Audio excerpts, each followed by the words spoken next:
കൃപ ചെയ്തു. നാലാം അധ്യായം, തുളസി ലേഖനം 4-ാം അധ്യായം 13 വരെയുള്ള വാക്യങ്ങൾ നമ്മൾ ചിന്തിച്ച് കഴിഞ്ഞ ആഴ്ച നിർത്തുവാൻ ദൈവം കൃപ ചെയ്തു.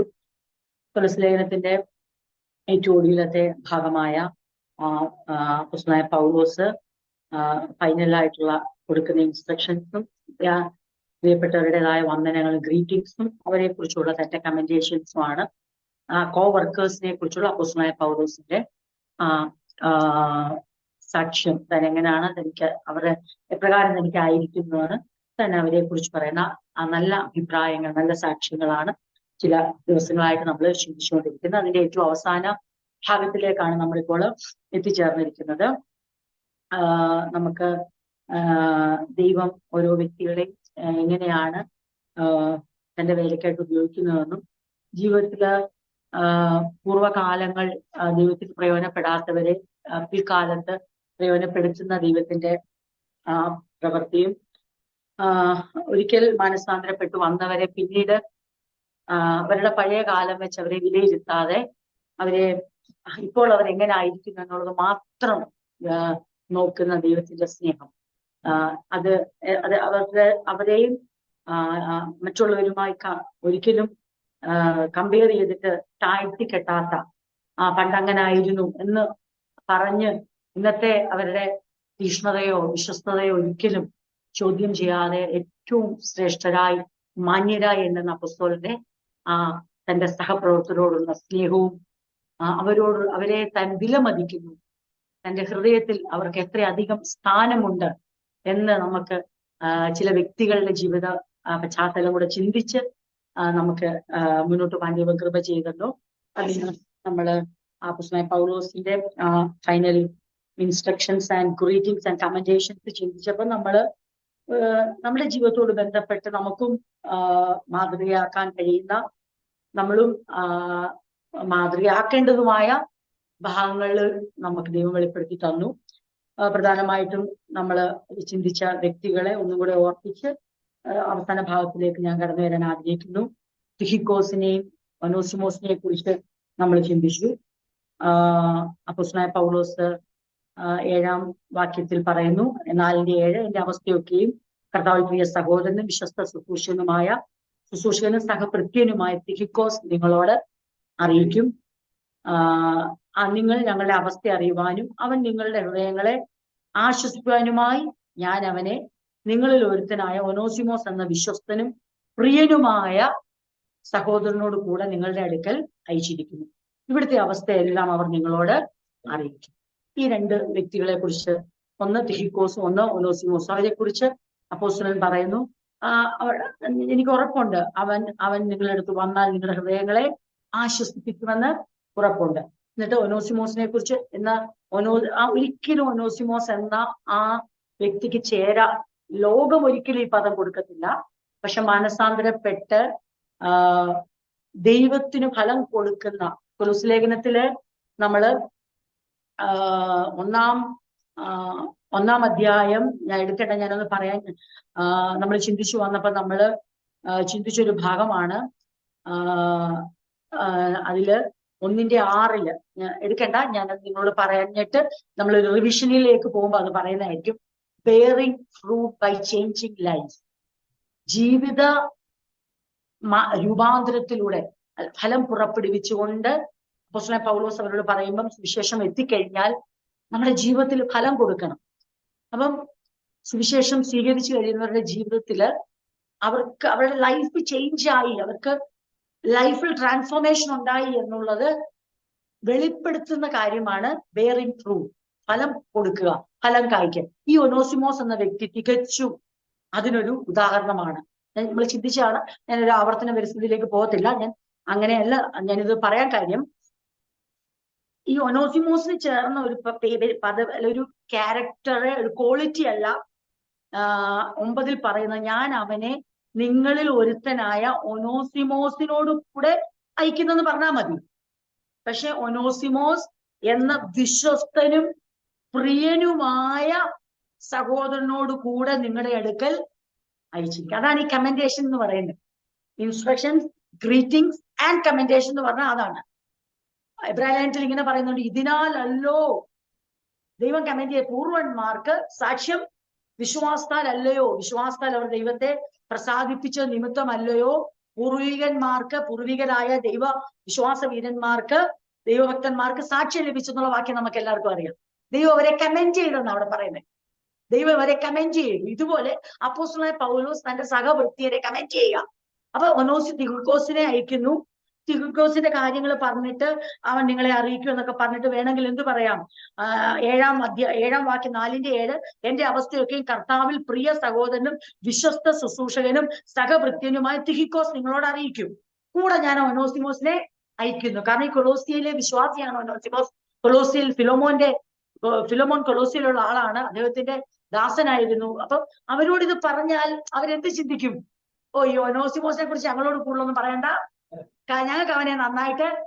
പക്ഷെ അപ്പോസ്തലന്റെ ഉത്തരവാദിത്തമാണ് ഒരു മനുഷ്യൻ ജീവിതത്തിൽ സുവിശേഷം സ്വീകരിച്ചതിന് ശേഷം മാനസാന്തരപ്പെട്ട് അല്ലെങ്കിൽ വീണ്ടും ജനിക്കപ്പെട്ടിട്ട് മാനസാന്തരത്തിന് യോഗ്യമായ ഫലം കൊടുക്കുമ്പോൾ അത് ലീഡേഴ്സിന്റെ ഉത്തരവാദിത്തമാണ്.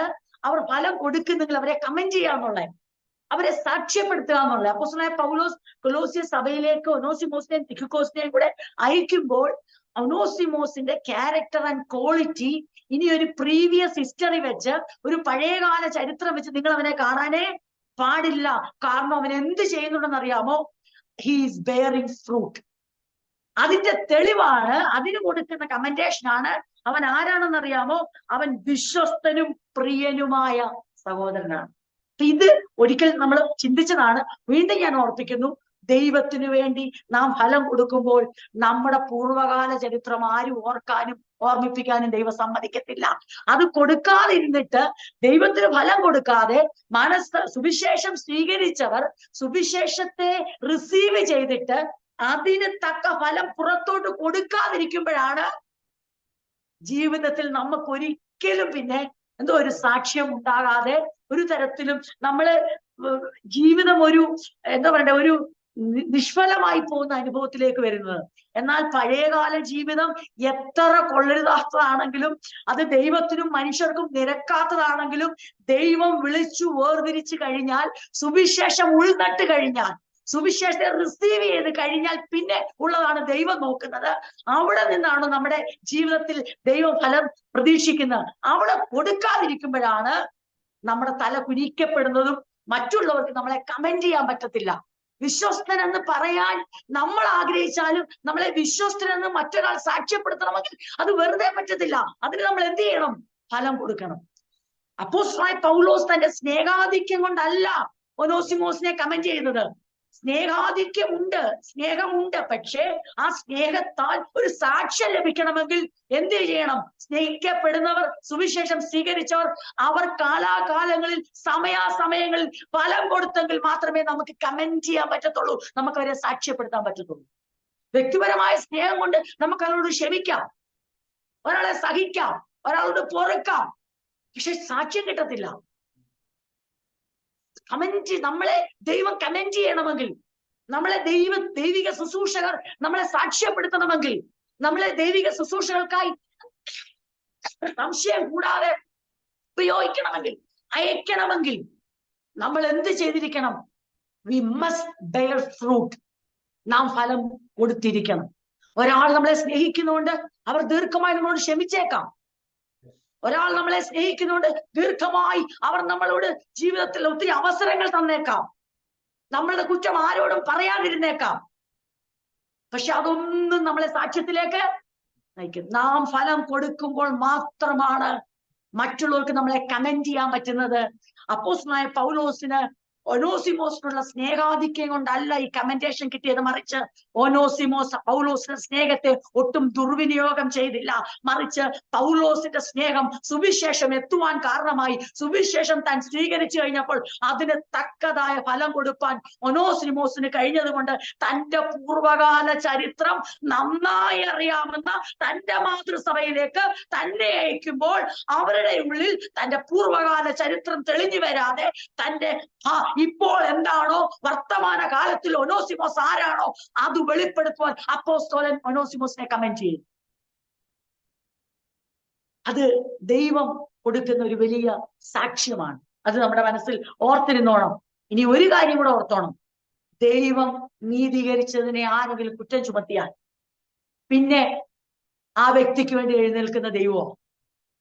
ദൈവം ക്ഷമിച്ച ഒരാളോട്, ദൈവം നീതീകരിച്ച ഒരാളോട്, ദൈവം കമന്റ് ചെയ്യുന്ന ഒരു വ്യക്തിയോട് അവരുടെ പൂർവ്വകാല തെറ്റുകളെയോ ചരിത്രങ്ങളെയോ ആരെങ്കിലും ഓർമ്മിപ്പിക്കുന്നെങ്കിൽ പിന്നെ ആ വ്യക്തിയല്ല അവരോട് എതിരിടുന്നത്, അവനെ നീതീകരിച്ച ദൈവമായിരിക്കും അങ്ങനെയുള്ളവരെ കൈകാര്യം ചെയ്യുന്നത്.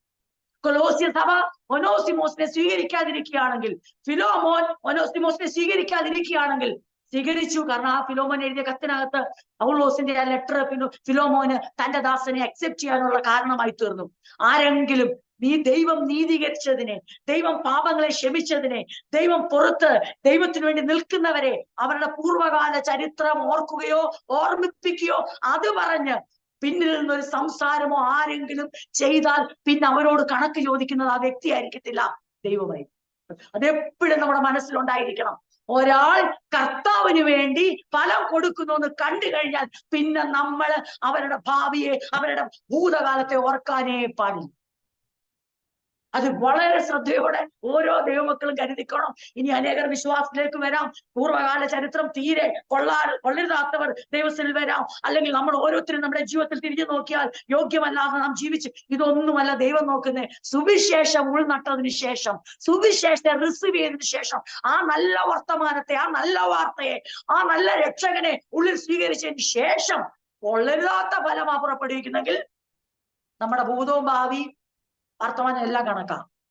പക്ഷെ ഫലം നല്ല ഫലമാ പുറപ്പെടുവിക്കുന്നെങ്കിൽ ഒരാൾ നമ്മുടെ ജീവിതത്തിൽ ദോഷമായി നമുക്ക് നേരെ നിന്ന് പറയുന്നുവെങ്കിൽ പിന്നെ നാം അല്ല അവരെ കൈകാര്യം ചെയ്യേണ്ടത്, ദൈവമാണ് അവരെ.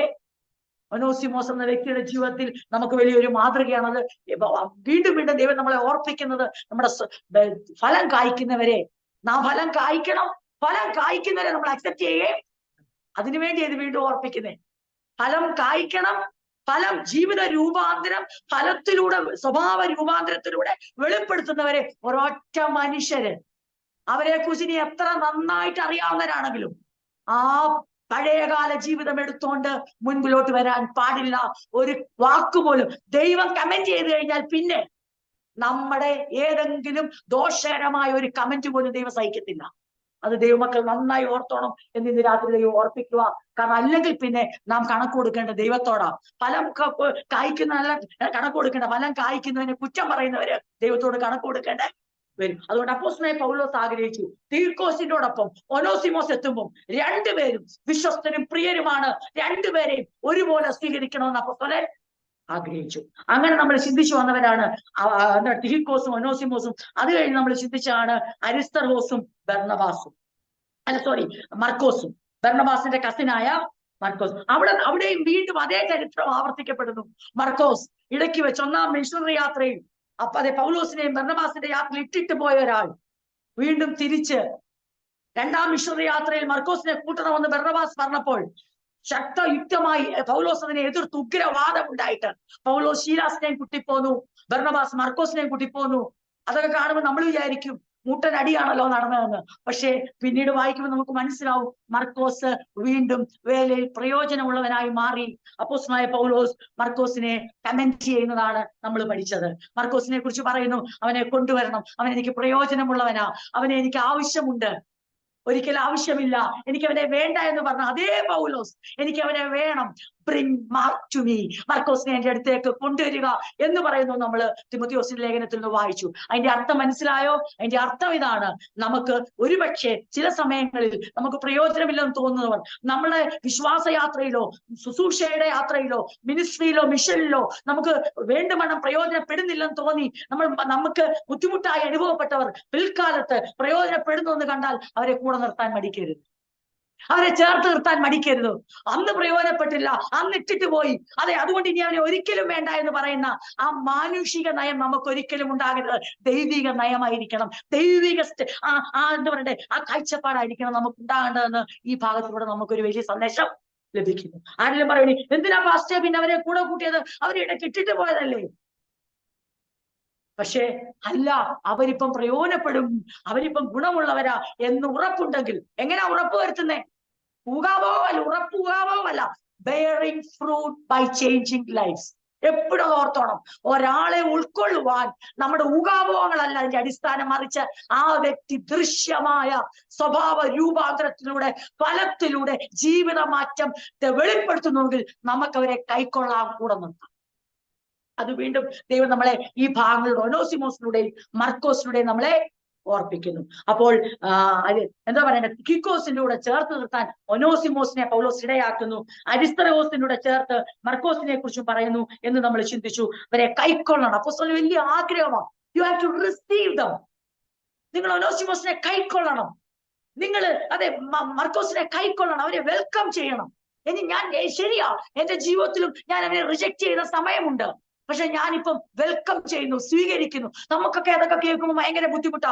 പണ്ട് അങ്ങനെ അല്ലായിരുന്നല്ലോ, പണ്ട് പാസ്റ്റർ വേണ്ടാന്ന് പറഞ്ഞാണല്ലോ, പണ്ട് അവര് വേണ്ടിയില്ലായിരുന്നല്ലോ. ഇപ്പൊ നമ്മൾ എപ്പോഴും ഒരു മനുഷ്യനെ നമ്മൾ അങ്ങനെ അറിയാതെ വിലയിരുത്തിപ്പോ.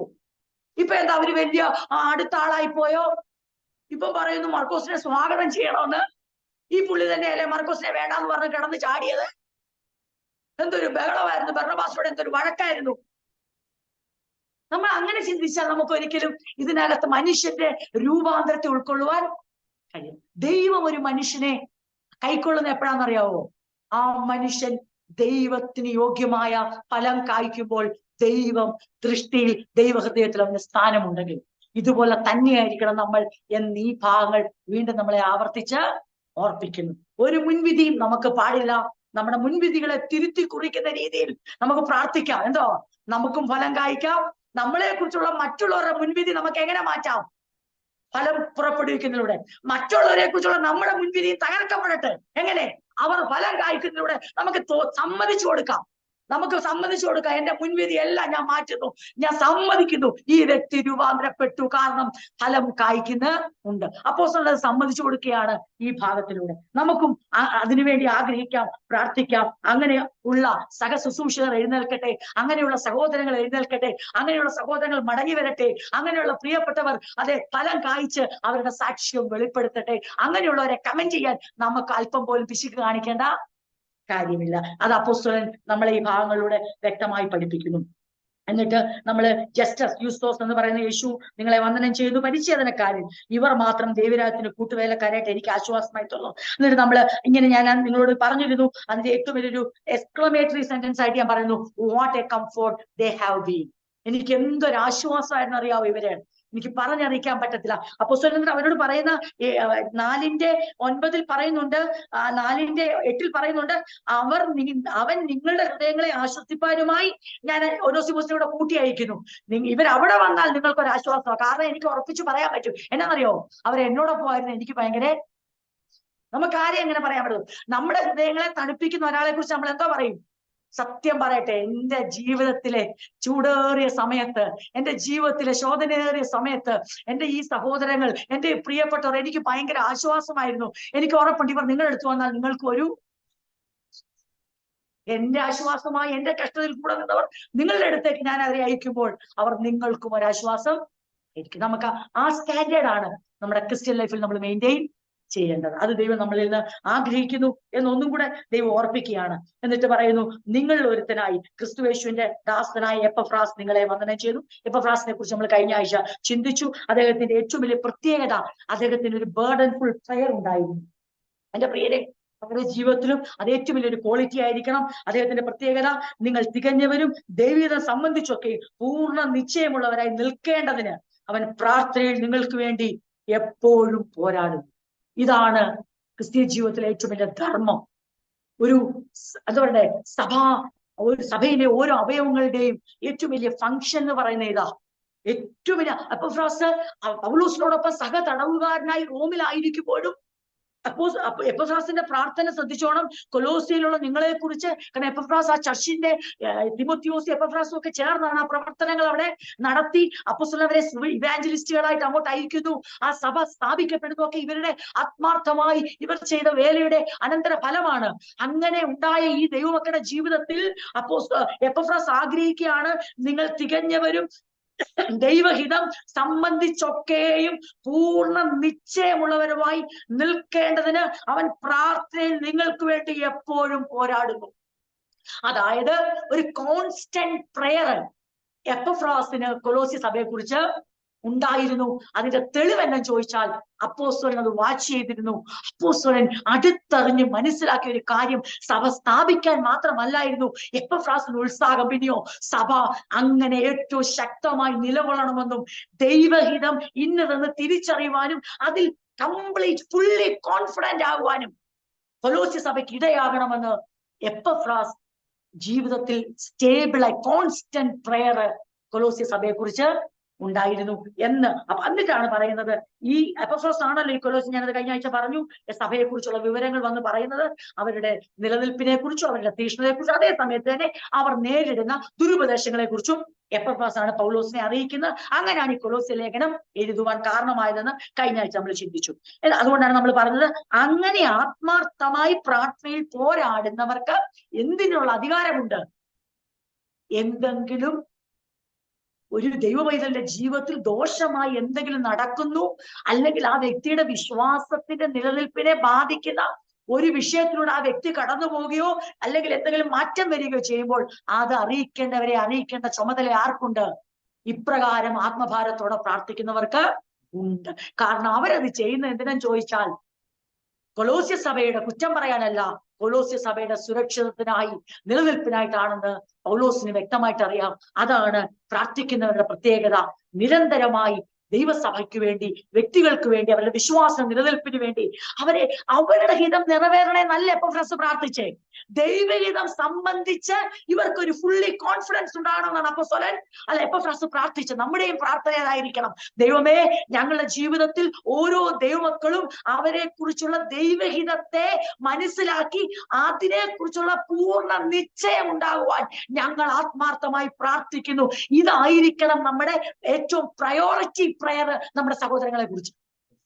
നമ്മള് ആ മുട്ടുമടക്കി നമ്മുടെ സഹോദരങ്ങളുടെ വിഷയത്തിന് വേണ്ടി പ്രാർത്ഥിക്കുമല്ലോ, നമ്മുടെ പ്രിയപ്പെട്ടവർക്ക് വേണ്ടി പ്രാർത്ഥിക്കുമല്ലോ, നമ്മുടെ സഭയ്ക്ക് വേണ്ടി പ്രാർത്ഥിക്കുമല്ലോ.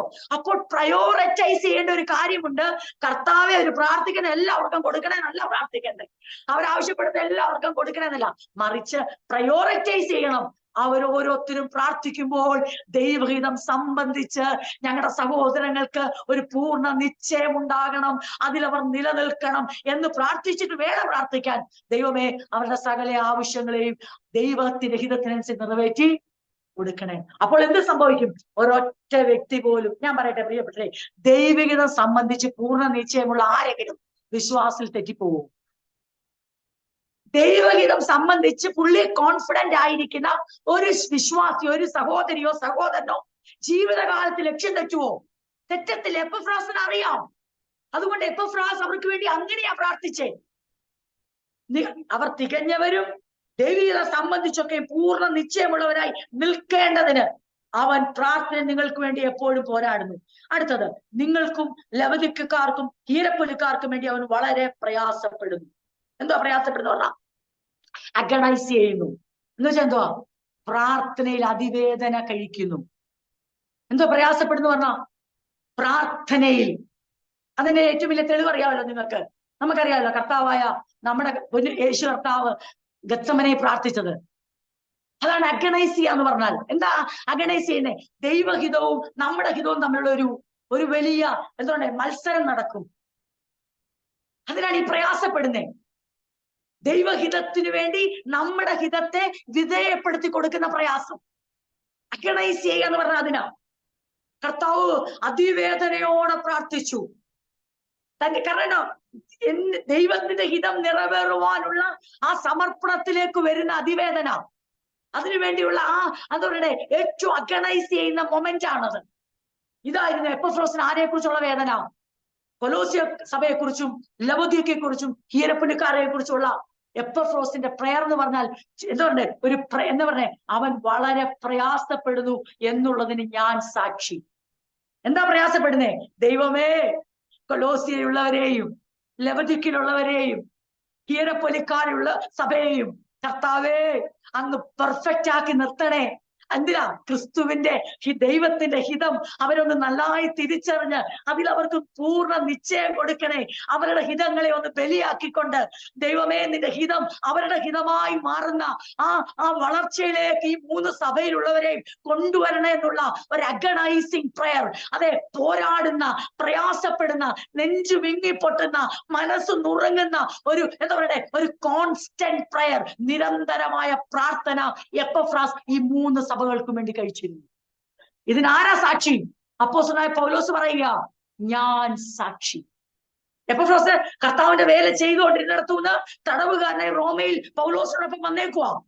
പക്ഷെ അവരുടെ അഗണൈസിങ് പ്രയർ കാരാഗ്രഹത്തിന്റെ വാതിൽ തുറക്കേണ്ടതിന് വേണ്ടിയല്ലായിരുന്നു, മറിച്ച് ദൈവസഭയിലെ വിശ്വാസികൾ വിശ്വാസത്തിൽ ദൈവികതം ഇന്നത് തിരിച്ചറിഞ്ഞ് അതിൽ പൂർണ്ണ നിശ്ചയമുള്ളവരായി പെർഫെക്റ്റ് ആയി നിലകൊള്ളേണ്ടതിന്. അപ്പൊ പിന്നെ അവർക്ക് തീർച്ചയായും അധികാരമുണ്ടല്ലോ. സഭയ്ക്കകത്തെ എന്ത് കുറവുകളും ദുരുപദേശങ്ങളും പറയാനുള്ള അധികാരം അവർക്ക് ഉണ്ട്. നമുക്ക് ആത്മാർത്ഥമായി അങ്ങനെ സഭകൾക്ക് വേണ്ടി പ്രാർത്ഥിക്കുന്ന വേലക്കാർ ഉണ്ടായിരുന്നു. അതെ, ഇന്നും ഉണ്ടാകട്ടെ. നമുക്കും അവരിൽ ഒരാളായി തീരാൻ കർത്താവ് കൃപ ചെയ്യട്ടെ. അങ്ങനെ വായിച്ചു വന്നിട്ട് പിന്നീടാണ് ആരെ പറയുന്നത്? വൈദ്യനായ പ്രിയ ലൂക്കോസും ദേമാസും നിങ്ങളെ വന്ദനം ചെയ്യുന്നു. അപ്പം ലൂക്കോസ് അപ്പോസ്തലനായ പൗലോസിന്റെ വളരെ അടുത്ത എല്ലാ കാര്യത്തിനും കൂടെ ഉണ്ടായിരുന്ന, യാത്രയിലും കൂടെ ഉണ്ടായിരുന്ന ഒരു കമ്പാനിയൻ ആയിരുന്നു ലൂക്കോസ്. ഇവിടെയാണ് ലൂക്കോസ് വൈദ്യനാന്ന് പറയുന്നത്. ലൂക്കോസിനെ വൈദ്യൻ എന്ന് എടുത്തു പറയുന്ന, ഡോക്ടറാണെന്ന് എടുത്തു പറയുന്ന ഒരു ഭാഗമാണ് വൈദ്യനായ പ്രിയ. ലൂക്കോസിനെ കുറിച്ച് നമുക്ക് എല്ലാവർക്കും അറിയാം. എന്തിന്റെയൊക്കെ എഴുത്തുകാരനാണ്? അപ്പോസ്തല പ്രവൃത്തിയുടെയും ലൂക്കോസ് എഴുതിയ സുവിശേഷവും. അതുകൊണ്ട് നമുക്ക് ലൂക്കോസിനെ കുറച്ചുകൂടെ അറിയാം. Writer of Luke and writer of Acts, അല്ലെ? അദ്ദേഹം ഫെലോ ട്രാവലർ ആയിരുന്നു. അപ്പോസ്തലന്റെ യാത്രയിൽ കൂടെ ഉണ്ടായിരുന്ന വ്യക്തിയായിരുന്നു. അദ്ദേഹത്തിന്റെ സഹഭൃത്യനും ആയിരുന്നു. വൈദ്യനായ പ്രിയ ലൂക്കോസും ദേമാസും നിങ്ങളെ വന്ദനം ചെയ്യും. അവരുടെ ഗ്രീറ്റിംഗ്സ് അറിയിക്കുക.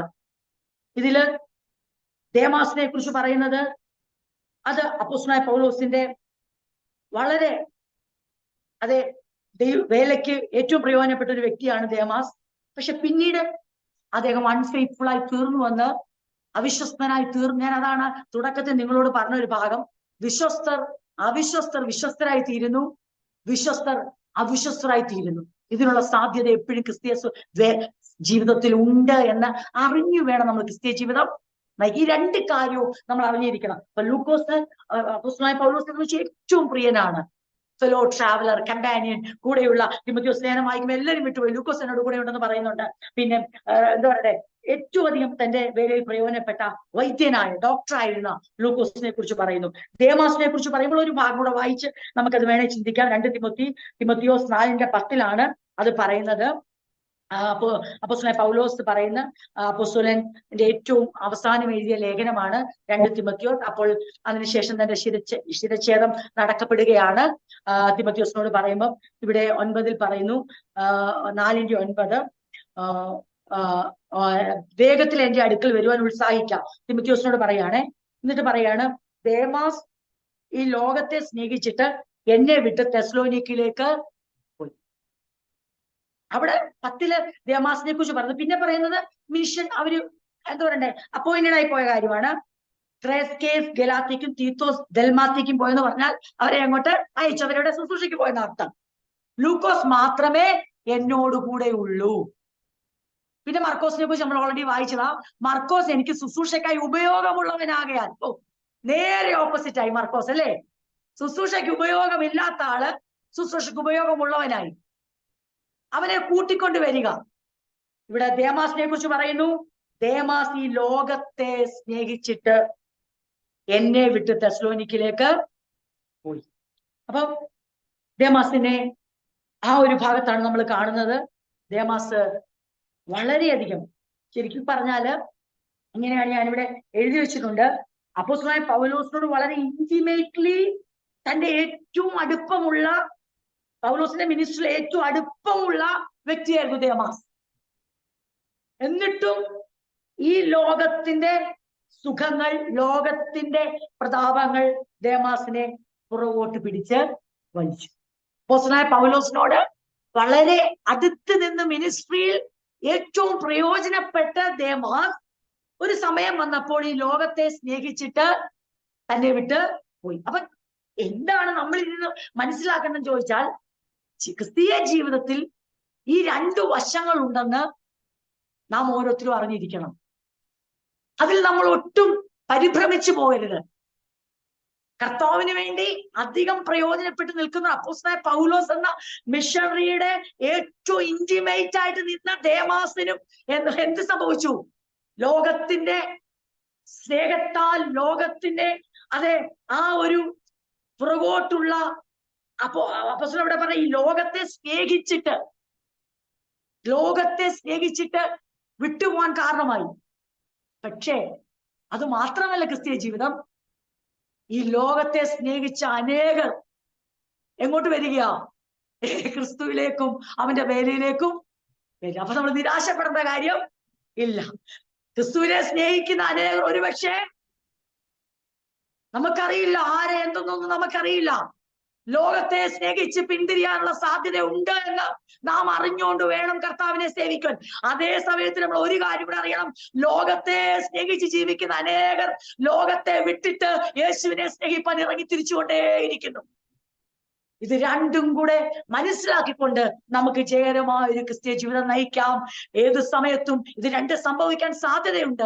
ഇടർച്ചകൾ വരാതിരിക്കുന്ന അസാധ്യം, എന്നാൽ ഇടർച്ചകൾ വരുത്തുന്നവൻ അയ്യോ കഷ്ടം. ഇതെപ്പം വേണേലും സംഭവിക്കാമെന്ന് യേശു തന്നെ പറഞ്ഞു. നമുക്കൊന്നും പക്ഷെ നമുക്ക് ഒരു കാര്യം ചെയ്യാം, നമ്മളിലൂടെ ആർക്കും ഇടർച്ച വരാതിരിക്കട്ടെ, നമ്മളും ഇടറിപ്പോകാതെ ഇരിക്കട്ടെ.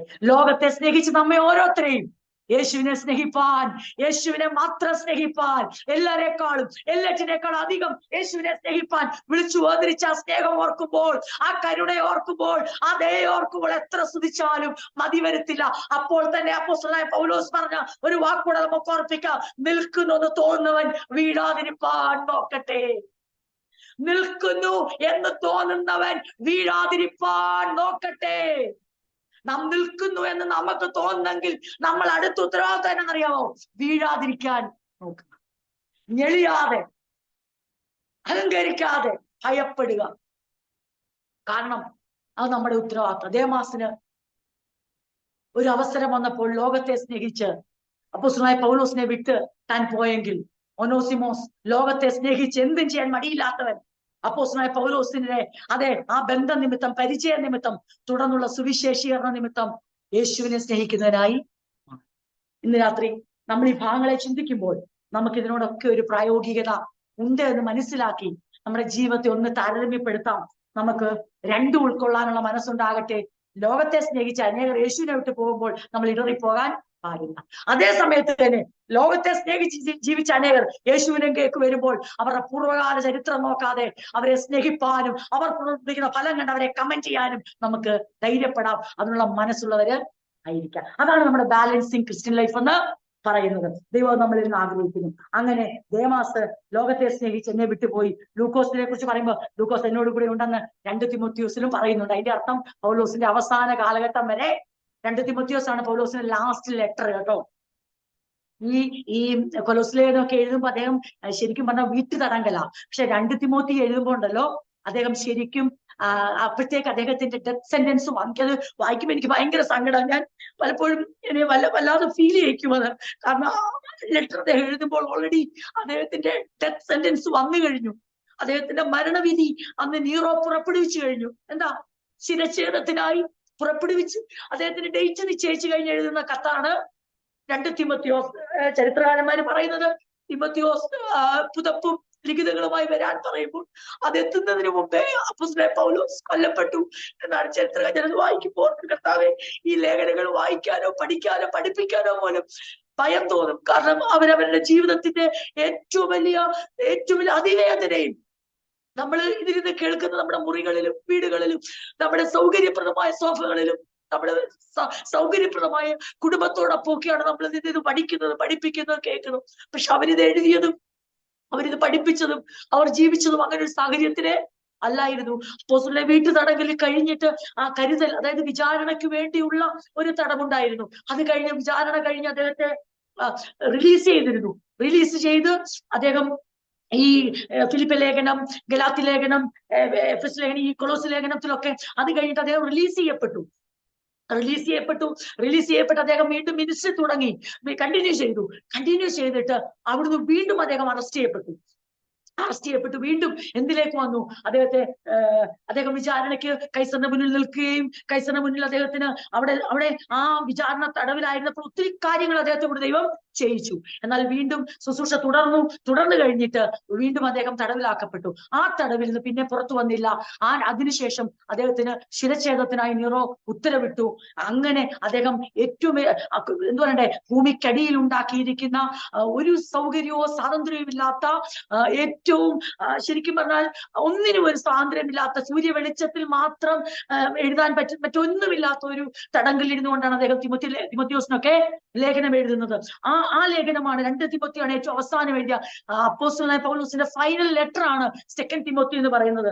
ഞാനിത് പറയാൻ കാര്യം, അപ്പോസ്തലനായ പൗലോസ് പറയുന്നു, ലൂക്കോസ് എന്നോട് കൂടെ ഉണ്ട്, എന്നെ ഒത്തിരി പേര് വിട്ടുപോയി, അല്ലെ കുറെ പേര് മിനിസ്ട്രിക്ക് പോയി എന്നൊക്കെ പറയുമ്പോഴും അദ്ദേഹത്തിന് ആരോടും പരാതിയോ പരിഭവമല്ല, മറിച്ച് അദ്ദേഹത്തിന് നന്നായിട്ട് അറിയാം, ഞാൻ കൊല്ലപ്പെടാൻ പോവുകയാണ്, അതുകൊണ്ട് പറഞ്ഞാൽ ഞാൻ പാനീയാഗമായി ഒഴിക്കപ്പെടാൻ പോകുന്നു, എനിക്ക് മനസ്സിലായി എന്റെ ലൈഫ്. പക്ഷെ അതുകൊണ്ടൊന്നും അതൊരു നഷ്ടമായി അദ്ദേഹം ഒരിക്കലും കാണുന്നില്ല. നമ്മുടെ ക്രിസ്തീയ ജീവിതം നമ്മൾ ഈ ഭാഗങ്ങളൊക്കെ വായിക്കുമ്പോഴും പഠിക്കുമ്പോഴും ഞാൻ വളരെ ഭയത്തോടും, എന്റെ ജീവിതത്തിൽ ഞാൻ ഒരിക്കലും, നിങ്ങൾ വിചാരിക്കരുത് ഞാൻ ഈസിയായി നിന്നിട്ട്, ഒരിക്കലും ഞാനൊരു ഈസി ഗോയിങ് അല്ല. ഞാൻ ലേഖനങ്ങൾ വായിക്കുന്നതും പഠിക്കുന്നതും ഒന്നും, കാരണം എനിക്ക് ഭയങ്കരമായ മാനസിക സമ്മർദ്ദങ്ങൾ ഉണ്ടാകാറുണ്ട്. കാരണം ദൈവമേ, ഇതൊക്കെ നമുക്ക് വായിക്കാനും പഠിക്കാനും പഠിപ്പിക്കാനുള്ള യോഗ്യത ഉണ്ടോ എന്ന് പോലും ഞാൻ ചിന്തിക്കാറുണ്ട്. കാരണം അതിന്റെ 4-1 പ്രശ്നങ്ങൾ വരുമ്പോൾ ഞാൻ എങ്ങനെയാണ് പ്രതികരിക്കുന്നത്, അതിന്റെ 4-1 ബുദ്ധിമുട്ടുകൾ വരുമ്പോൾ ഞാൻ എങ്ങനെയാണ് കർത്താവിനെ കാണുന്നത്. അങ്ങനെ കാണുന്ന എനിക്ക് ഈ അപ്പോസ്തലനായ പൗലോസ് ഇത്രയും തീവ്രമായ വേദനയിലൂടെയും ഒടുവിൽ വിചാരണ കഴിഞ്ഞ് 2ാമത്തെ പ്രാവശ്യം തന്നെ തടവിലാക്കപ്പെടുമ്പോൾ തനിക്ക് ഡെത്ത് സെന്റൻസ് വന്നു. തന്റെ മരണവിധി പുറപ്പെട്ട് കഴിഞ്ഞിട്ടും തനിക്ക് തിമോത്തിയോസിനെ ബലപ്പെടുത്താൻ കഴിയും, ശുശ്രൂഷയ്ക്കായി ശക്തീകരിക്കാൻ കഴിയും. ഞാൻ എന്റെ ജീവിതത്തെ എപ്പോഴും ശോധന ചെയ്യും. ഞാൻ എന്നെ തന്നെ ജഡ്ജ് ചെയ്യുന്ന ഒരാളാണ്, ഞാൻ എന്നെ തന്നെ വിധിക്കുന്ന ഒരാളാണ്. ഇന്ന് രാത്രി ഞാൻ പറയട്ടെ, നമ്മള് ഹൃദയങ്ങളെ ഒന്ന് ശോധന ചെയ്തേ, നമ്മെ തന്നെ ഒന്ന് വിധിച്ചേ. നമ്മൾ എങ്ങനെയാണ് നമ്മുടെ ജീവിതത്തിന്റെ താഴ്ചയിൽ, പ്രയാസങ്ങളിൽ, ഇല്ലായ്മകളിൽ നമ്മൾ എങ്ങനെയാണ് ദൈവത്തെ കാണുന്നത്, നമ്മൾ എങ്ങനെയാണ് വിശ്വാസത്തെ നമ്മൾ നോക്കിക്കാണുന്നത്, നമ്മൾ എങ്ങനെയാണ് ദൈവത്തിൽ ആശ്രയിക്കുന്നതെന്ന് ഒന്ന് ശോധന കഴിക്കുന്ന വളരെ നന്നായിരിക്കും. എന്റെ ശിരച്ഛേദത്തിനായുള്ള ഡെത്ത് സെന്റൻസ് തന്റെ പുറപ്പെടുവിച്ച് കഴിഞ്ഞിട്ടും തിമോത്തിയോസ് നിലനിൽക്കണമെന്ന് അപ്പോസ്തലനായ പൗലോസ് ആഗ്രഹിച്ചു. ഇടറിപ്പോവല്ലെന്ന് ആഗ്രഹിച്ചു. നീ നിലനിൽക്കണം, നീ പ്രയോജനപ്പെടണം. നമ്മുടെ ജീവിതത്തിൽ ഒരു ചെറിയ പ്രയാസം വന്നു കഴിഞ്ഞാൽ പിന്നെ മറ്റുള്ളവരെ ബലപ്പെടുത്തുന്നത് പോയിട്ട് സ്വയം ബലപ്പെടാൻ പോലും കഴിയാത്ത ബലഹീനരായി നമ്മൾ തീരുന്ന അവസരങ്ങൾ എത്രയോ പ്രാവശ്യം നമ്മൾ രുചിച്ചറിഞ്ഞിട്ടുണ്ട്. നമുക്ക് ഈ വചനങ്ങളൊക്കെ പഠിക്കുമ്പോൾ നമുക്ക് കേവലം എന്താ പറയണ്ടേ, ഒരു ഹൃദയം കൊടുക്കാത്ത ഒരു പഠനം നമുക്ക് ഒരിക്കലും ഉണ്ടാകരുത്.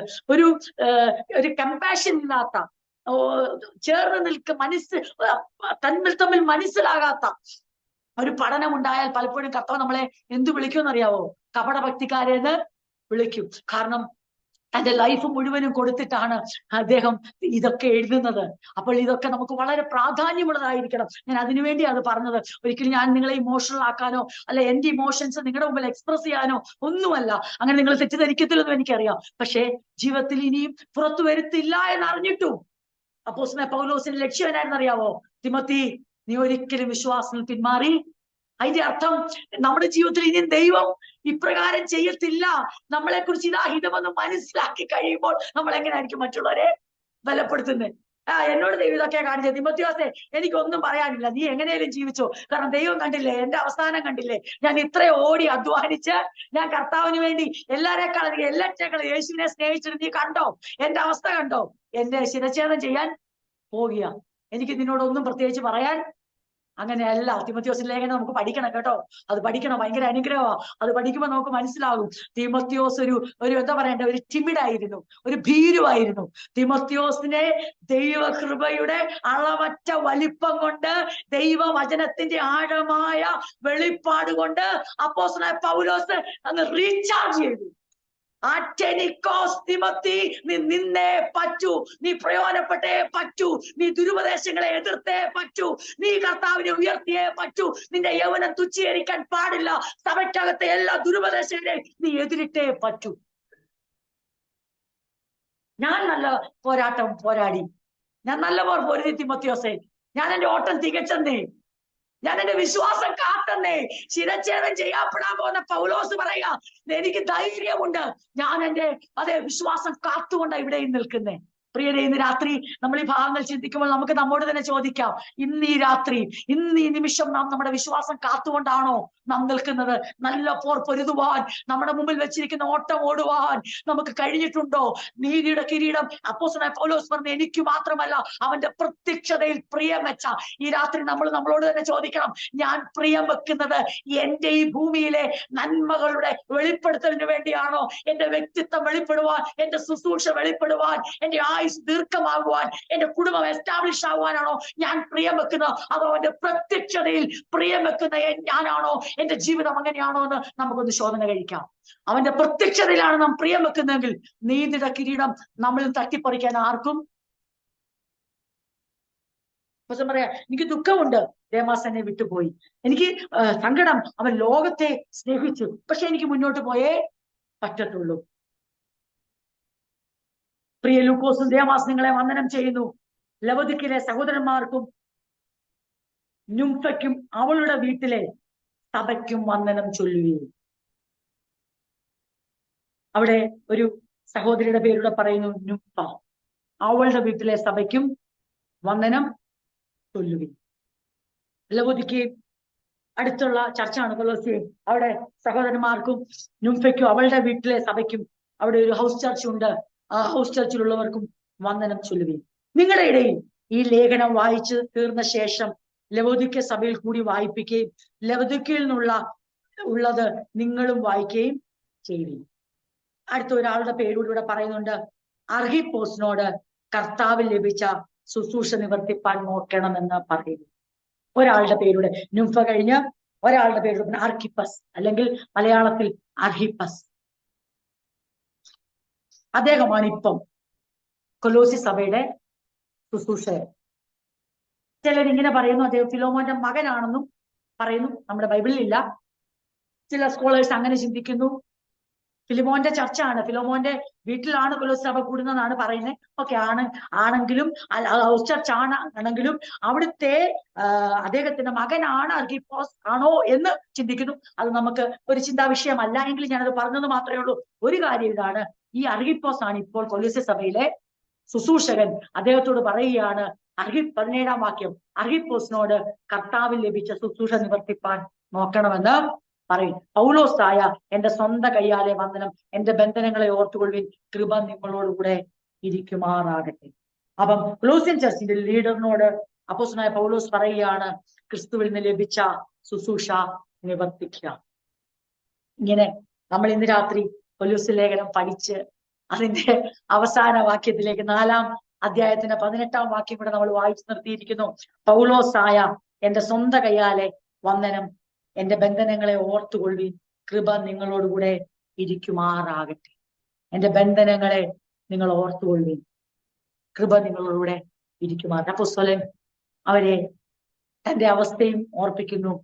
ദൈവത്തിന്റെ കൃപ അവരോടുകൂടി ഇരിക്കുവാൻ വേണ്ടി അവരെ ആശീർവദിക്കുകയും ചെയ്യുന്നു. ഇതില് അങ്ങനെ കൊലോസ്യ ലേഖനം പഠനം ഇവിടെ നമ്മൾ പൂർത്തീകരിക്കുമ്പോൾ നമ്മുടെ ഒരു ജസ്റ്റ് നമ്മൾ തിരിഞ്ഞൊന്ന് നോക്കുമ്പോൾ നമുക്ക് വളരെയധികം ദൈവത്തോട് നന്ദി പറയാനുണ്ട്, ദൈവത്തിന് മഹത്വം കരയറ്റാനുണ്ട്. ഞാൻ ഇങ്ങനെ പറഞ്ഞ് ഞാൻ അവസാനിപ്പിക്കാൻ ആഗ്രഹിക്കുന്നു. കൊലോസ്യ ലേഖനം പഠിച്ച് ആരംഭിച്ചപ്പോൾ എനിക്ക് തോന്നുന്നു ഈ കൊലോസ്യ ലേഖന പഠനം നമ്മൾ നടത്തുമ്പോൾ നമുക്കെല്ലാം റിപ്പീറ്റ് ചെയ്ത് ഇനി ഒരു റിവിഷന്റെ ആവശ്യമില്ല. കാരണം എന്ന് വെച്ചാൽ ഈ മെസ്സേജുകളെല്ലാം നിങ്ങൾക്ക് ഒന്നും കൂടെ കേൾക്കണമെങ്കിൽ അതിനുള്ള സൗകര്യം നമുക്ക് ഉള്ളത് കൊണ്ട് വീണ്ടും ഈ ഒരു ഡീറ്റെയിൽഡ് റിവിഷന്റെ ആവശ്യം ഇല്ലാത്തത് കൊണ്ട് ഒരു കൺക്ലൂഡിംഗ് ആയിട്ട് ഞാൻ പറഞ്ഞ് അവസാനിപ്പിക്കാം. നമ്മള് കൊലോസ്യ ലേഖനം പ്രാർത്ഥിച്ച് ആരംഭിച്ച ആ ഡേറ്റ് ഞാൻ നിങ്ങളോട് പറഞ്ഞു. 12/11/2024 നമ്മൾ കൊലോസ്യ ലേഖന പഠനം ആരംഭിച്ചത്. 12/11 2024. അതിന്റെ ഇടയ്ക്ക് നമ്മള് ലോത്തിന്റെ അബ്രഹാമിന്റേതായ അങ്ങനെ ചില ആ ഭാഗങ്ങൾ ഉൾപ്പെട്ടിട്ട് നമ്മൾ ചിന്തിച്ച് കുറച്ചാഴ്ചകൾ അങ്ങനെ ചിന്തിച്ചു. വീണ്ടും കൊലോസ് ലേഖനത്തിലേക്ക് മടങ്ങി വന്നു. ഇൻട്രൊഡക്ഷൻ നമ്മൾ ചിന്തിച്ചു. കൊലോസ് ലേഖനം എഴുതിയ വർഷങ്ങളെ കുറിച്ചും എഴുതിയ സാഹചര്യത്തെ കുറിച്ചും ഒക്കെ നമ്മൾ ചിന്തിച്ചു. അതിനേക്കാളും അതിനി ഞാൻ ആവർത്തിക്കാൻ ആഗ്രഹിക്കുന്നില്ല.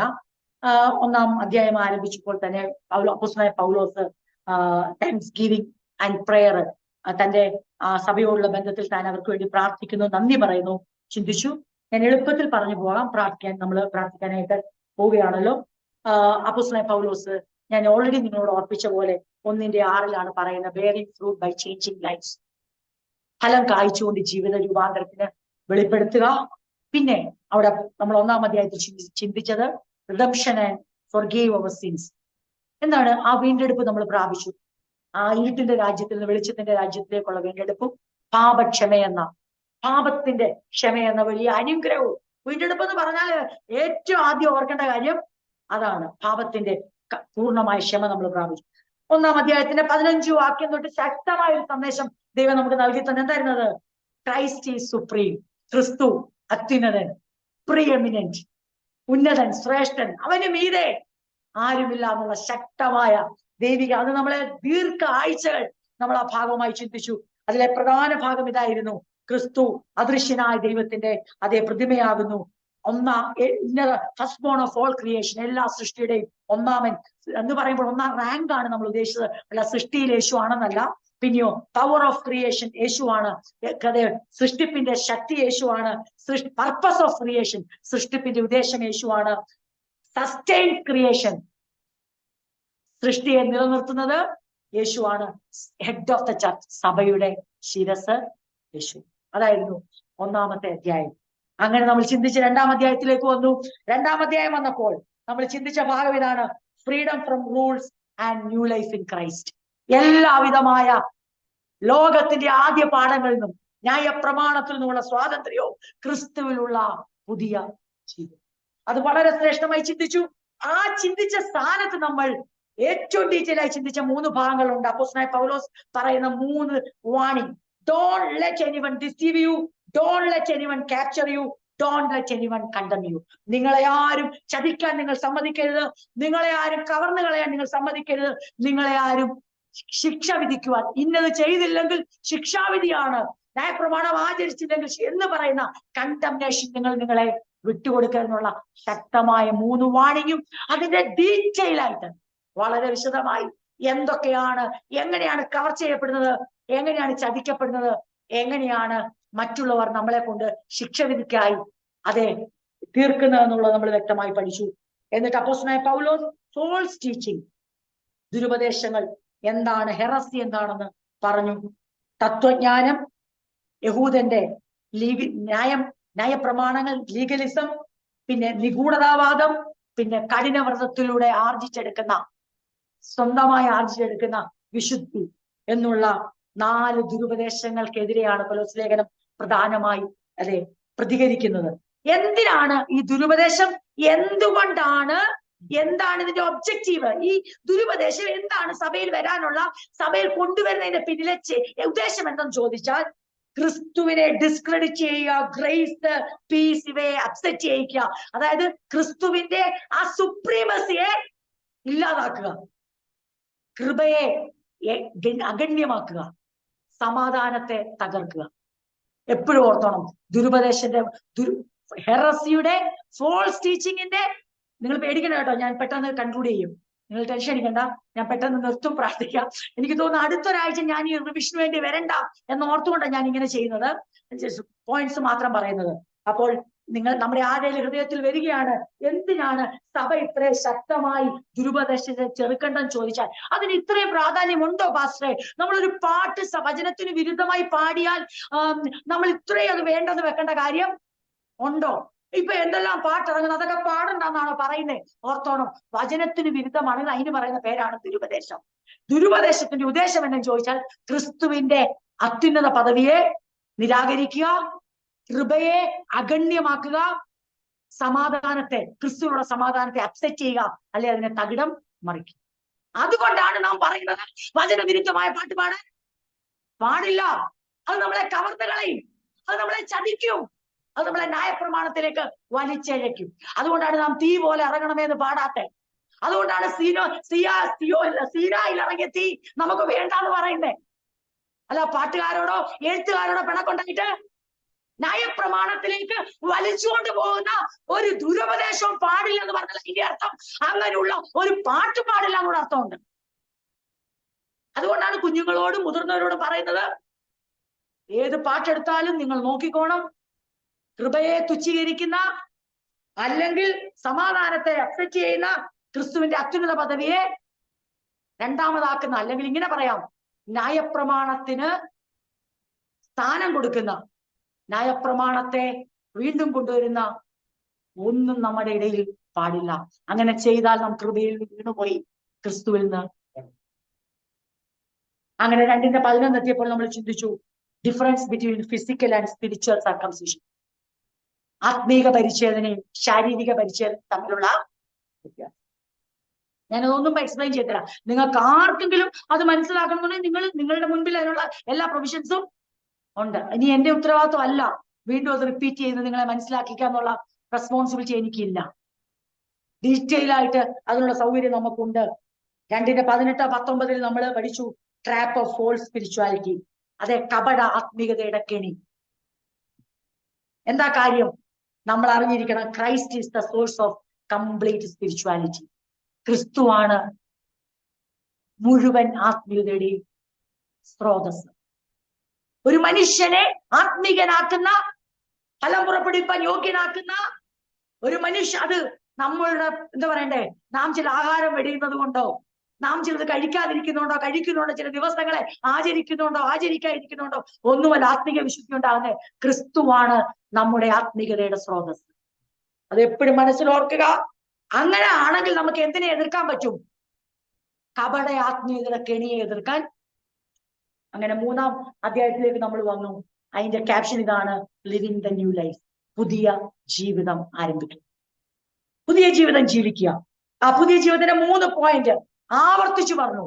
1 personal holiness, 2 loving attitude, 3 thankful heart. വ്യക്തിപരമായ വിശുദ്ധി, അത് ക്രിസ്തുവിനെ മാറ്റി നിർത്തിയുള്ള വിശുദ്ധി അല്ല, ക്രിസ്തുവിലാകുന്ന സ്രോതസ്സിൽ നിന്ന് നമ്മുടെ ജീവിതത്തിൽ ഉണ്ടാകേണ്ട വിശുദ്ധി. സ്നേഹത്തോടുള്ള പെരുമാറ്റവും മനോഭാവവും, ദൈവത്തോടും മനുഷ്യരോടുമുള്ള ആ നന്ദിയുള്ള ഹൃദയവും, ദൈവത്തിന് കൊടുക്കേണ്ട നന്ദിയും നമ്മൾ ചിന്തിച്ചു. അങ്ങനെ 3:18 എത്തിയപ്പോൾ നമ്മൾ ചിന്തിച്ചു ക്രിസ്തീയ കുടുംബങ്ങളിൽ പാലിക്കേണ്ട മര്യാദകൾ, instruction for Christian house hold. എന്നിട്ട് ഒരു കാര്യം കൂടെ പഠിച്ചു, instructions four managing family and social relationship from A Christian perspective. ക്രിസ്തീയ വീക്ഷണത്തിലൂടെ എങ്ങനെയാണ് കുടുംബജീവിതം നയിക്കേണ്ടത്, അപ്പൻ, അമ്മ, ഭാര്യ, ഭർത്താവ്, മക്കൾ, ജോലി സ്ഥലത്ത് എങ്ങനായിരിക്കണം ക്രിസ്തീയ വീക്ഷണത്തിൽ നിന്ന് വ്യക്തമായി നമ്മൾ പഠിച്ചു. അങ്ങനെ 4-ാം അധ്യായത്തിൽ നമ്മൾ എത്തി. An encouragement for prayer, Paul's final instruction and greetings. പ്രാർത്ഥനയ്ക്കായിട്ടുള്ള ശക്തമായ ആഹ്വാനവും പിന്നെന്തുവാണ് അപ്പോസ്തലനായ പൗലോസിന്റെ ഒടുവിലത്തേതായ നിർദ്ദേശങ്ങളും വന്ദനങ്ങളും കമന്റേഷനും. ഇങ്ങനെ ഞാൻ അവസാനിപ്പിക്കുകയാണ്. നമ്മൾ പ്രാർത്ഥിക്കാൻ പോവുകയാണ്. ഇങ്ങനെ പറഞ്ഞാണ് പ്രാർത്ഥിക്കാൻ പോകുന്നത്. ഈ കൊളോസ്യ ലേഖനത്തിനെ എന്താ പറയണ്ടേ, കാച്ചിക്കുറുക്കി കൊണ്ടുവന്ന് നിർത്തുമ്പോൾ 3 പ്രധാന പോയിന്റുകൾ നമ്മുടെ മനസ്സിൽ അടിവരയിടാം. എന്നിട്ട് നമുക്ക് പ്രാർത്ഥിക്കാം. എന്താണ് ആ 3 പ്രധാന point? 1, Christ supremacy and authority. കർത്താവായ യേശുവിന്റെ പരമോന്നത സ്ഥാനവും അധികാരവും. ഇത് നാം എന്താണ് കൊലോസ്യ ലേഖനം നിങ്ങളുടെ മനസ്സിൽ ഓടിയെത്തേണ്ട ഭാഗം എന്തോ? ക്രിസ്തുവിന്റെ സഭ. എഫേസ്യ ലേഖനം അല്ലെ? കൊലോസ്യ ലേഖനം എന്തുവാ? സഭയുടെ ക്രിസ്തു. അപ്പോൾ അങ്ങനെ നാം കൊലോസ്യ ലേഖനം കൺക്ലൂഡ് ചെയ്ത് പ്രാർത്ഥിക്കാൻ പോകുമ്പോൾ 3 പോയിന്റുകൾ നമ്മുടെ ഹൃദയത്തിൽ അടിവരയിട്ട് ഉറപ്പിക്കാം. 1, കർത്താവായ യേശുവിന്റെ സുപ്രീമസിയും അതോറിറ്റിയും. ഞാൻ 7 പോയിന്റ് ഇത്രയും കൺക്ലൂഡ് ചെയ്ത സമയത്ത് ഞാൻ അത് വായിക്കാൻ മറന്നില്ല, നിങ്ങൾ ഓർത്തോ? ഞാൻ എങ്ങോട്ടും പോയില്ല എക്സ്പ്ലെയിൻ ചെയ്യാൻ, പക്ഷെ 7 പോയിന്റ് ഞാൻ നിങ്ങളുടെ മുമ്പിൽ വായിച്ച് കേൾപ്പിച്ചാണ്. അത് വീണ്ടും വായിക്കുന്നില്ല. ക്രൈസ്റ്റിന്റെ സുപ്രീമസി അത്ര ശ്രേഷ്ഠമാണ്. അതാണ് ഈ ലേഖനം നമുക്ക് തന്ന പ്രധാന പാഠം. 2, ക്രിസ്തുവിന്റെ sufficiency of Christ in believers life. വിശ്വാസികളുടെ ജീവിതത്തിൽ കണ്ടെത്തേണ്ട ക്രിസ്തുവിലുള്ള പര്യാപ്തത. 3, setting one's mind on things above. ഉയരത്തിലുള്ളത് അന്വേഷിക്കാനുള്ള നമ്മുടെ ഉത്തരവാദിത്വം. ഒന്നുകൂടെ ആവർത്തിക്കുന്നു, കർത്താവ് ഇപ്പോൾ പ്രാർത്ഥിക്കുന്നു. ഒന്നുകൂടെ ഞാൻ ആവർത്തിക്കുന്നു. 1, കർത്താവായ യേശുവിന്റെ പരമോന്നത സ്ഥാനവും അധികാരവും സർവാധിപത്യവും. 2, കർത്താവായ യേശുവിൽ തന്റെ മക്കൾ കണ്ടെത്തേണ്ട സഫിഷ്യൻസി, പര്യാപ്തത, is more than enough for me. നമ്മൾ ഇത് പഠിച്ച് അവസാനിപ്പിക്കുമ്പോൾ നാം ചേർന്ന് ഇത് പറഞ്ഞാണ് പ്രാർത്ഥിക്കാൻ പോകുന്നത്. അവൻ എല്ലാറ്റിനും മതിയായവൻ, അവനിൽ എനിക്ക് എല്ലാം കണ്ടെത്താൻ കഴിയും. എന്റെ ശരീരത്തിനും എന്റെ മനസ്സിനും എന്റെ ആത്മാവിനും വേണ്ട എല്ലാം തരുവാനുള്ള ഉറവിടമാകുന്നു ക്രിസ്തു. 3, setting one's mind on Christ things about. അതാണ് 3-ാം അധ്യായം ആരംഭിച്ചതിന്. ഉയരത്തിലുള്ളത് അന്വേഷിക്കുക, ഉയരത്തിലുള്ളത് ചിന്തിക്കുക, ഉയരത്തിലുള്ളത് ലക്ഷ്യം വെക്കുകയും ചെയ്യുക എന്നുള്ള വലിയൊരു ഉത്തരവാദിത്വം സഭയുടെ മേൽ. അങ്ങനെ നമുക്ക് ചേർന്നൊന്ന് പറയാം. പ്രാർത്ഥിക്കുന്നതിന് മുമ്പ് ചേർന്ന് പറയാം നമുക്ക്. നിങ്ങൾ പറയുന്നത് എനിക്ക് കേൾക്കത്തില്ലെങ്കിൽ നിങ്ങളുടെ ചുണ്ടുകൾ കുറച്ചുപേരുടെങ്കിലും അനങ്ങുന്ന കാണാം. ഇല്ലാത്തവർ വിശ്വസ്തയോടെ അത് പറഞ്ഞാട്ട് നാം ചേർന്ന് പറയാൻ പോവുകയാണ്. എന്നാണ് നാം ഒന്നാമതായി പറയാൻ പോകുന്നത്. കർത്താവായ യേശു ക്രിസ്തുവിന്റെ അതേ പരമോന്നത അധികാരത്തിലും അതേ അവന്റെ പരമോന്നത സ്ഥാനത്തിലും അധികാരത്തിലും ഞാൻ വിശ്വസിക്കുന്നു. യേശു ക്രിസ്തു എല്ലാറ്റിനും മീതെ അധികാരമുള്ളവൻ. അവൻ എല്ലാറ്റിനും മീതെ അത്യുന്നതൻ ആയിരിക്കും. നാം സമ്മതിക്കുന്നു, നാം വിശ്വസിക്കുന്നു, നമ്മൾ ഏറ്റു. 2, നമുക്കൊന്ന് ചേർന്ന് പറയാം. ഞാൻ കർത്താവായ യേശുവിന്റെ പര്യാപ്തതയിൽ ഞാൻ വിശ്വസിക്കുന്നു. എന്റെ ജീവിതത്തിൽ എന്റെ യേശു എല്ലാറ്റിനും മതിയായ. ചേർന്ന് പറഞ്ഞാട്ട്, എന്റെ ജീവിതത്തിൽ എന്റെ യേശു എല്ലാറ്റിനും മതിയായ. Is more than enough for me. 3, നമ്മളെ തന്നെ സമർപ്പിച്ചുകൊണ്ട് പറയുകയാണ്, എന്റെ ലക്ഷ്യം ഞാൻ മനസ്സിലാക്കുന്നു. ഉയരത്തിലുള്ളതിലേക്ക് ഞാൻ കണ്ണുയർത്തും, ലക്ഷ്യം വെക്കും. ഉയരത്തിലുള്ളത് ഞാൻ ചിന്തിക്കും. കണ്ണുകളടയ്ക്കാം, പ്രാർത്ഥിക്കാം. പൗലോസ് ലേഖനം നമുക്ക് ദാനമായി പഠിക്കുവാൻ, പഠിപ്പിക്കുവാൻ, ധ്യാനിക്കുവാൻ, ചിന്തിക്കുവാൻ, മനസ്സിലാക്കുവാൻ, അറിയുവാൻ, തിരുത്തുവാൻ, നമ്മെ തന്നെ താഴ്ത്തുവാൻ, അതേസമയത്ത് തന്നെ ക്രിസ്ത്യ ജീവിതത്തിന്റെ ഉയർന്ന നിലവാരത്തിലേക്ക് ഉയരുവാൻ, ഫലം കായ്പാൻ ദൈവം നമുക്ക് തന്ന അവസരത്തിനായി നന്ദി കരേറ്റാം. നമുക്ക് ഇന്നും കൂടെ നമ്മളെ ദൈവത്തിൽ സമർപ്പിച്ച് നന്ദി പറഞ്ഞുകൊണ്ട് നമുക്ക് പ്രാർത്ഥിക്കാം. ഞാനും എന്നെ തന്നെ സമർപ്പിക്കുന്നു. ഞാൻ ദൈവത്തിന് നിങ്ങളുടെ മുൻപാകെയും ദൈവത്തിന്റെ സന്നിധിയിൽ ഞാൻ എന്റെ ഹൃദയംഗമായ നന്ദിയെ ഞാൻ അറിയിക്കുന്നു. ദൈവമക്കൾ കാണിച്ച എല്ലാ സ്നേഹത്തിനും എന്നെ ഈ കഴിഞ്ഞ ഈ കൊലോസ്യ പഠനത്തിലുടനീളം ആ ക്ലാസ്സുകൾ അനുഗ്രഹമായി തീർന്നവർ, അത് സാക്ഷ്യപ്പെടുത്തുകയും അത് പങ്കുവെക്കുകയും ചെയ്ത ഓരോരുത്തരെയും നന്ദിയോടെ ഓർക്കുന്നു. അത് മാത്രമല്ല, ജീവിതത്തിൽ അത് പ്രാവർത്തികമാക്കിയ പല അനുഭവങ്ങളും കാണാൻ കഴിഞ്ഞു. അതിനും ദൈവത്തിന് നന്ദി കരയറ്റുന്നു. ക്ഷമയോടെ, സഹിഷ്ണുതയോടെ ഈ ലേഖന പഠനത്തിലൂടെ കടന്നു പോകാൻ നമുക്ക് ഓരോരുത്തർ കൃപ തന്നവർ നന്ദിയോടെ ദൈവത്തെ ശ്രദ്ധിക്കുന്നു. വീണ്ടും ദൈവത്തിൽ എന്നെ സമർപ്പിക്കുന്നു. ഞാൻ എല്ലാം മഹത്വവും മാനവും പുകഴ്ചയും ദൈവത്തിന് അർപ്പിക്കുന്നു. അസാധ്യമായിരുന്നു, ദൈവം സാധ്യമാക്കി നന്ദി കരയറ്റുന്നു. ദൈവം നമ്മളെല്ലാവരെയും അനുഗ്രഹിക്കുമാറാകട്ടെ.